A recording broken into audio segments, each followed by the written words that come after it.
Hi, so I was wanting to share with you this morning a little bit about our biases.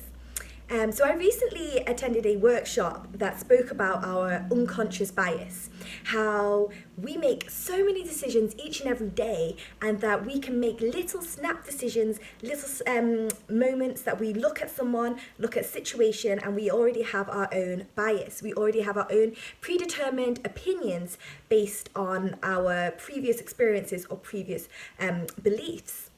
And this was an interesting workshop. It looked at how we maybe have these opinions, we have these biases, but how do we actually make sure that we don't act in an unjust or unfair way based on these biases? I found it quite interesting to look at that and think about actually how many I myself have. But going on to a deeper level, the man who was sharing, he was a Christian, and he shared about how we can have these predetermined kind of thoughts patterns, but looked about how God sees and views us. A good example was given from the Bible, where it talks about how Samuel had his own predetermined bias, unconscious bias, when he went to anoint the next king. He went and he had Jesse's children stood in front of him, and he saw Eliab, and he saw a big, strong, tall man, and as soon as he saw him, he thought, this surely must be the Lord's anointed.